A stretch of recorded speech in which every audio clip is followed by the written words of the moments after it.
on the news this afternoon. President Tinubu renews pledge to end terrorism, unite Nigerians. Protest rocks National Assembly over delayed Nigerian Electricity Regulatory Commission chair confirmation. Plus, NAFDAC orders ban on sachet alcohol. Good afternoon and welcome to the news at 3. I'm Catherine Ago. Do you love and care about Rivers State and her peace? Let's build and take her to greater heights. This is the task we must accomplish. To watch Rstv News live on YouTube and Facebook, click on Rstv Live and you can click on the notification bell for updates on our live feeds. Now the news in details. The Rivers State Flood Prevention and Management Committee has reassured Rivers people of its continued readiness to be proactive at mitigating the impact of flooding across various communities. In a statement from the Government House, Chairman of the committee and Deputy Governor of Rivers State, Professor Ngozi Odu, reiterated the committee's commitment to ensuring that flood-impacted areas receive timely relief and adequate support from the state government.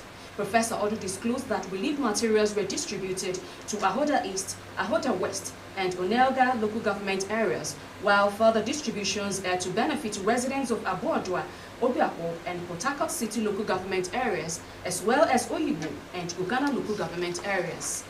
The Deputy Governor further appealed to residents who may require evacuation to the internally displaced persons camps to promptly notify the Flood Committee through their local government councils and called on local government chairmen to complement the efforts of the state government by providing additional support and logistics in addition to clearing the drains and gutters to ease water flow.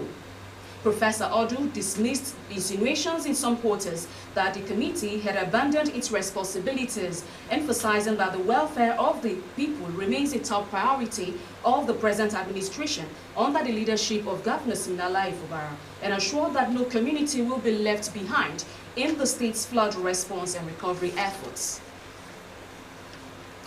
The Rivers State Police Command has addressed a recent social media report falsely alleging the withdrawal of police oddly assigned to Honorable Justice Augusta Kingsley Chukwu.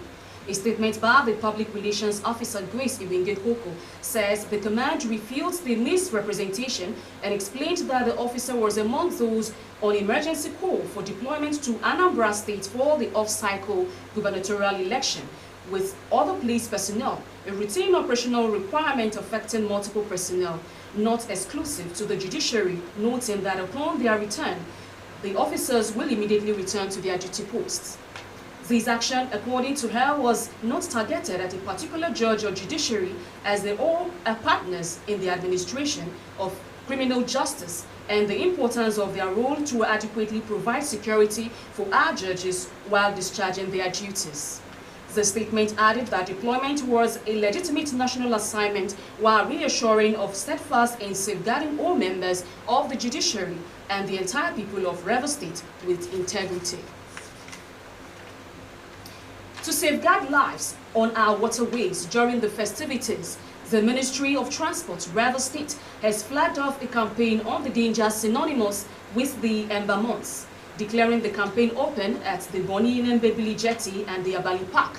The Permanent Secretary of the Ministry, Ndidi Uche, said it is a collective effort that needs everyone's contribution.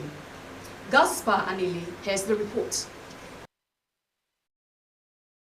According to Ndidi Uche, the theme of this year's safety sensitization campaign, Make Safety a Culture, not just a campaign, is appropriate, particularly at this festive period when the roads and waterways are always busy and desperate drivers and boat operators engage in overspeeding for quick money that may lead to loss of lives and property. She noted that if everyone sees it as a culture to obey safety rules, lives and property will be guaranteed. The Permanent Secretary advised motorists and boat operators to always use safety jackets, seat belts, spare tires, headlamps, and imbibe corrective maintenance every morning. She further enjoined them to be safety conscious and avoid smoking, taking hard drugs, and drinking before or while driving. That safety is very important to all. That's why we want to own it like it's our own. because only when you own something, you'll be able to do what? Preserve it. It's a festive period. You know that Ember Month, some people say Ember Month is a doom period, but it is not. It's the way we make it. If we make it to be a black, Ember Month, that's the way, because we are not adhering to safety. Professionals from the Ministry of Special Duties and other stakeholders gave their messages. Fire is a very useful tool to man, but if we don't handle fire very well, this same fire will kill us, destroy our property, also destroy our environment. The rules are spelled very clear for us to follow. It's very simple. You must wear your life jacket, life vest. Your safety, your fire inclusion must be there. You must not drink while you drive. The elected boat operators and drivers also welcomed the idea. We will do our very best to complement government effort to succeed in their policy implementation. But with this particular awareness now, we are aware that we are into the environment that is more dangerous. It's a wake-up call, and we'll take that. God's Power Anele, Rstv News. I don't go all the time anyways.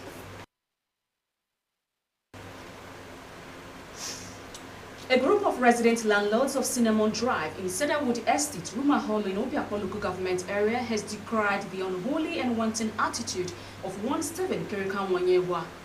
The resident landlord's cry stems from the fact that unknown people invaded their property, pulled down fences and marked orders for demolition.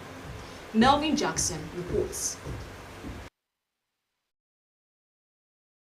The landlord, who decried the wanton attitude of Stephen Yegwa, said they acquired the properties and have lived there for over 5 years without any hindrance, but are surprised to see him come last night with hoodlums and police officers to pull down their fence and dig trenches on their legally acquired properties. They called on relevant security agencies, the local and state government, to address the lingering land issue before it gets out of hand, as the said land grabbing Yegwa is bent on fomenting trouble. His lawyer made a comment concerning what they did here, that they didn't inscribe on our walls marked for demolition, but it's clearly and visible written, marked for demolition by court order, and his phone number is there. How can he come on air to say that they didn't write anything marked for demolition when it's clearly written and boldly written?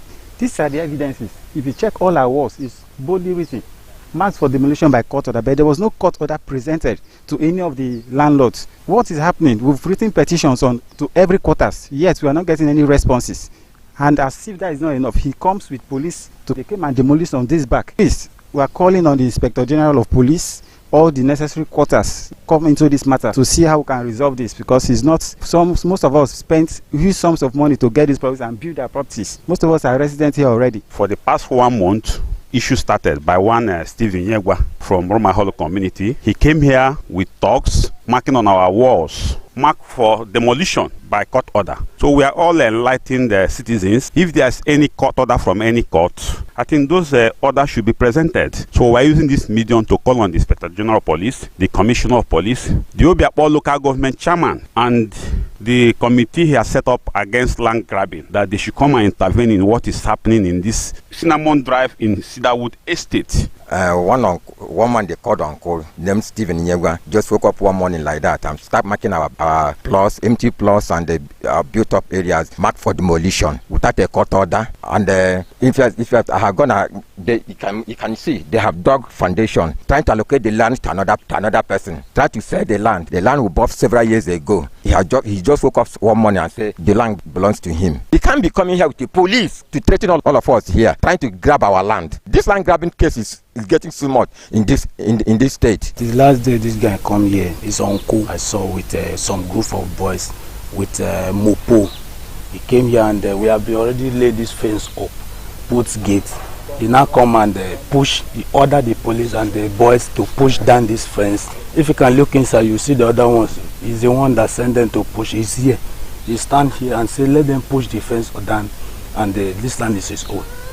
So that's what I see. They were dragging on the gate to collect it, but they say no, let them drop the gate and go away with it. When contacted, Stephen Nyegwa admitted the accusation leveled against him, stating that the act was not a malicious damage of anyone's property, rather a reclamation of his property which were acquired illegally from another party. The land equation which they said that I fought a fence, it was the land equation which there is the judgment of Court of Appeal, and I went there to dug the remaining 2%, where Apostle have covered 98%. The remaining 2%, the vacant land, I went there to dug it digging to hold that one, but I was surprised. They went there and erased a fence after I must have done a digging. That was why my family, being the Nyegwa sketching, went there and pushed it down. And when you want to establish malicious damage, you establish the ownership. I did not deny it was my younger cousin. It was then that I sent them to bring it down. And anything that they do in the vacant land, I'm bringing it down.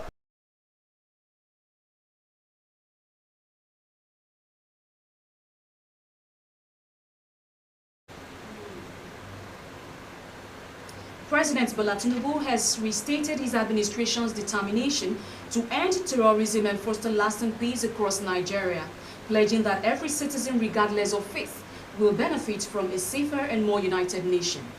His special advisor on policy communications, Sunday Dari, who shared the president's renewed stance in a message posted on X, commended President Tinubu's consistent focus on reconciliation and stability, describing him as a leader resolute in healing old divisions and building bridges of trust.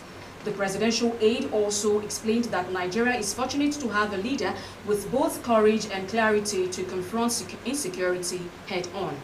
He added that the president's approach to governance places emphasis on cooperation across religious and ethnic lines. Dare further urged citizens to view Nigeria's diversity as a powerful asset rather than a weakness, stressing that the differences must never be tools for division, but foundations for shared progress. The federal government has decried the diversion and misuse of Nigeria's Frontier Exploration Fund under the watch of the Nigerian Upstream Petroleum Regulatory Commission, warning that individuals and agencies responsible for the mismanagement of the money will be held accountable. Minister of State for Petroleum Resources, Oil, Heineken Lokobiri, stated this in Lagos at the 43rd Annual International Conference and Exhibition of the Nigerian Association of Petroleum Explorationists, where he accused unnamed persons of derailing the purpose of which the fund was created.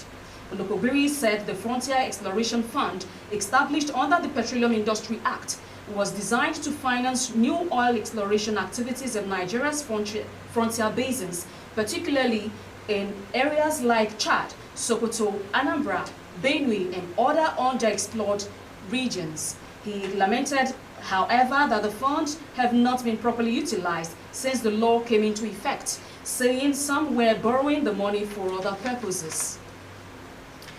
Do you love and care about Rivers State and her peace?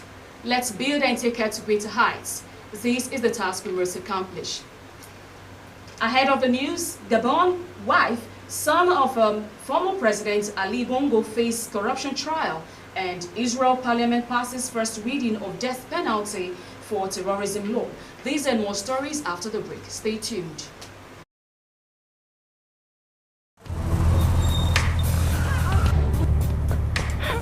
I need the police that can respond to emergencies fast. I want the equipment I need to do my job.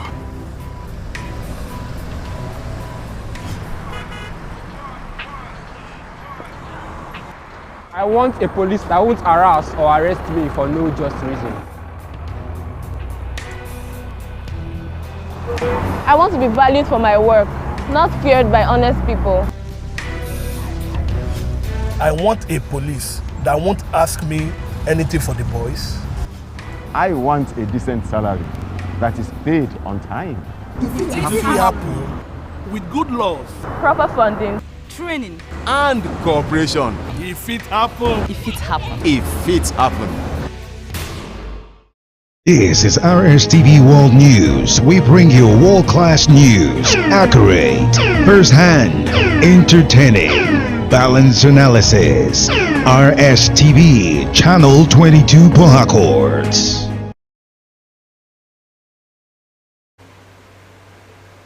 You're welcome back. Now to the rest of our news stories. Fresh controversy over the stalled confirmation of President Bola Tinubu's nominee for chairman of the Nigerian Electricity Regulatory Commission, Abdullahi Ramat, escalated as scores of protesters stormed the National Assembly, urging the Senate to conclude the process without further delay. The demonstrators, comprising Ramat's supporters, civil society groups, and rights activists, marched around the parliamentary complex, chanting solidarity songs and waving placards such as "President Tinubu did not send nominees to be harassed" and "Ramat represents reform in power sector." Their protest followed last month's decision by the Senate to step down Ramat's confirmation despite his successful screening by the Senate Committee on Power, chaired by Senator Enyinnaya Abaribe.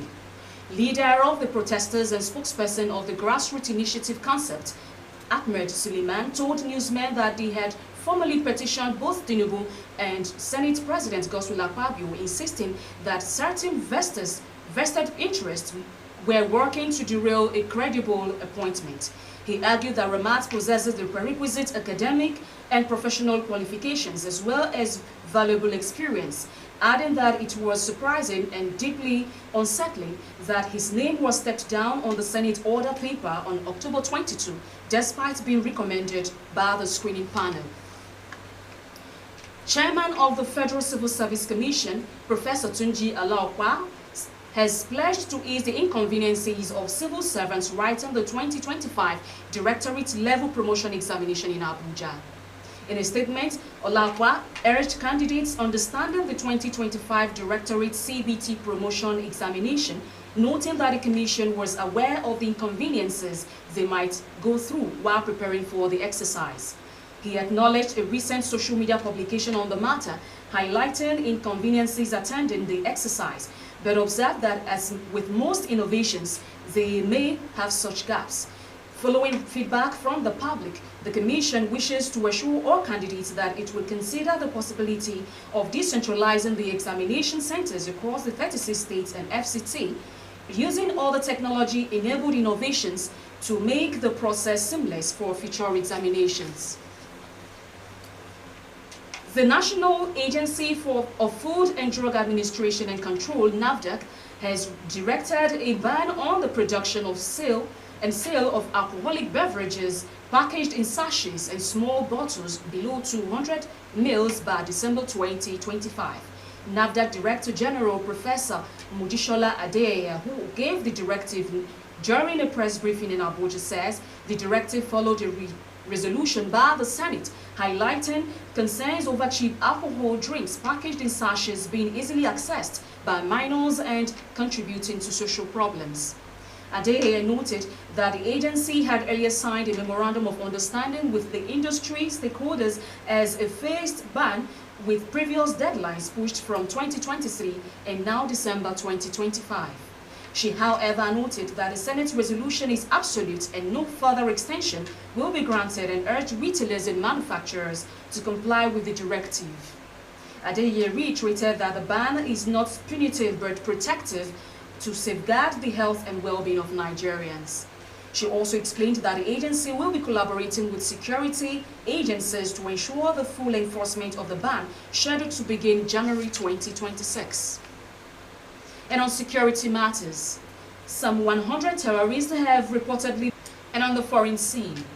Sylvia Bongo Ondimba and Nuruddin Bongo Valentine, the wife and son of former Gabonese President Ali Bongo, are being tried in absentia on corruption charges. The trial opened before a special criminal court and will continue throughout the week.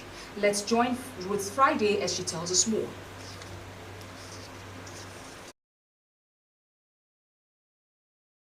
Sylvia Bongo Ondimba and Nuruddin Bongo Valentine are among 13 people accused of having misused the resources of the Gabonese presidency for their own gain. Overall, the defendants face 12 charges, including embezzlement of public funds, money laundering, active corruption, and forging official documents. The former First Lady and her son were arrested in August 2023 after the coup that deposed President Ali Bongo and put an end to the 55-year rule of the Bongo family. Sylvia and Nuruddin Bongo spent about 20 months in detention until their release in May 2025. They claim to have suffered torture torture during their imprisonment in Libreville. Israel's parliament has passed the first reading of a bill that would introduce the death penalty for terrorism. The amendment to the penal code, proposed by far-right National Security Minister Itamar Ben-Gvir, was approved by 39 votes to 16 in the 120-member Knesset, signaling its House support from Prime Minister Benjamin Netanyahu's government.